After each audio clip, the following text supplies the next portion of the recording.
Hold on. Hello, everybody. I'm gonna leave. No, hold on. I need to go check on the chickens. Hello, everybody. My name is Angel, and I'm here to talk about Stanley, one of the greatest Marvel minds the world has ever known.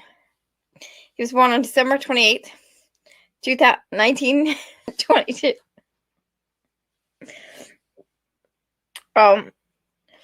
He was born in the Depression era, so his family was very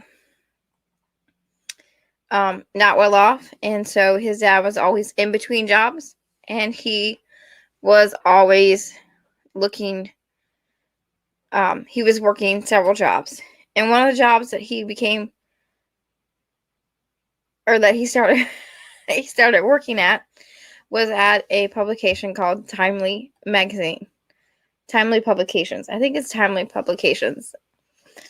And he was working there as a journalist, getting things like coffee and inkwell refills and sandwiches, which means he was a gopher. And then one day, he was working along with greats like Steve Ditko. Is that right? That sounds weird now. Steve Ditko and Jack Kirby. And he was very young. And then when he turned 18, they were like, pretty much, we need you to fill up 2 pages of stuff. And so he was like, cool, I'm going to do that. And I'm going to put some cool crap here. It's going to be awesome. Excuse me. And then he did it. He put some cool stuff on there. He helped write some of the greatest characters. And then all of a sudden, everybody quit. And he ended up writing those 2 pages, and he did a really good job. And they're like, hey, we know you're only 18, but can you be like the copy editor? Like the editor? Can you be the artist? And can you be the writer? And kind of do it all. And you're like cheap, so we're going to pay you. And he was like, yeah, man, that's awesome. So he did. And he created some amazing characters. And he wrote stuff that was awesome. And then I have my notes here so I wouldn't forget. That is the right side. So, and then the World War started out. And he joined the army, which I did not know this dude was in the army. He joined the army with a playwright. As a playwright. That's what I meant to say. As a playwright. With people like Frank Capra. William Sorrentino. And Theodore Geisel. Which is Dr. Seuss. Anywho. So, in the World War era, all of the Captain Americas and all the people that were bad or good were fighting the Nazis.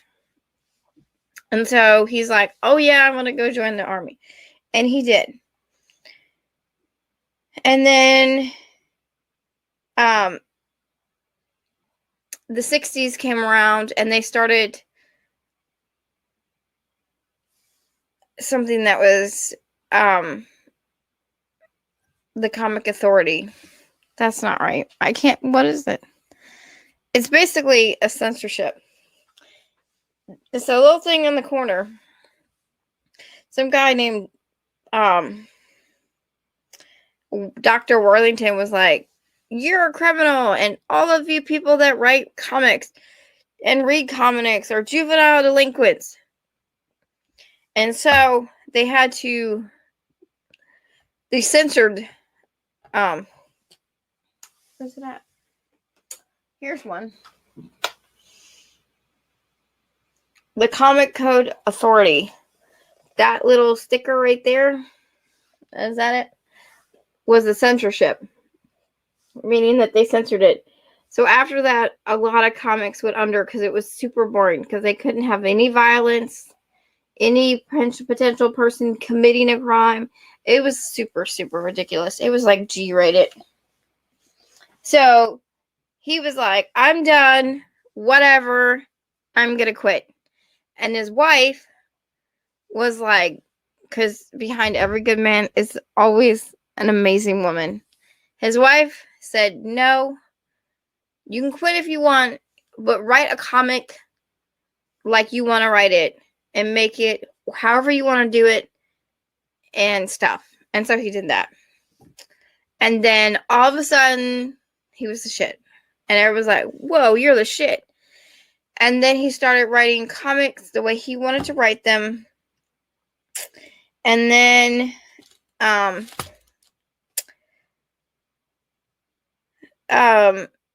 he ended up creating a group of heroes called the Fantastic Four.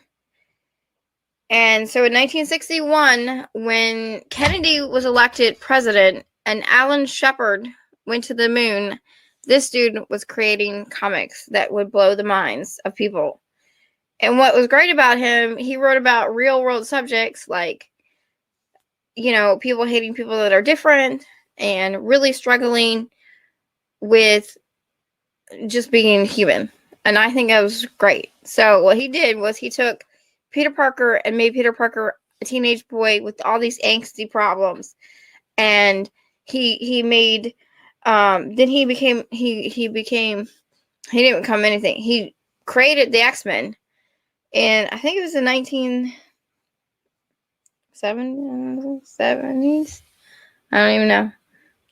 But he created X-Men, and they made X-Men were super different, and they were freaks, and nobody liked them because they were different.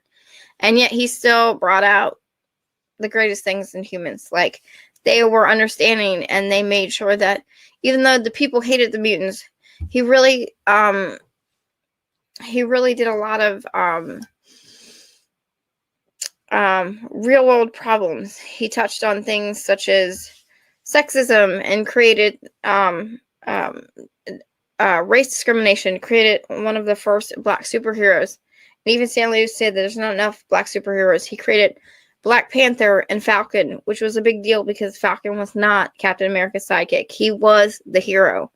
And then he, Ant-Man, he created Silver Surfer, and Silver Surfer was a big deal because in the whenever Silver Surfer was created, he was kind of like a hippie and like love and stuff. And so he's a cool dude. He created superheroes, but more importantly, he created characters that people loved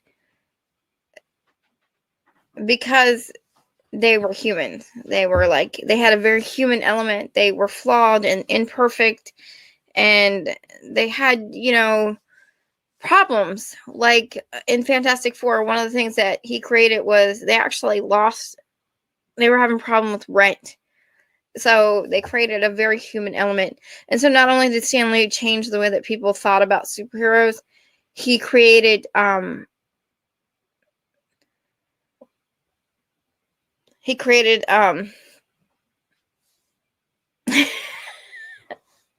he created stuff that was amazing. He was an inspiration. Him and Jack Kirby created some of the greatest superheroes of all time. And not only that, he was a cool dude.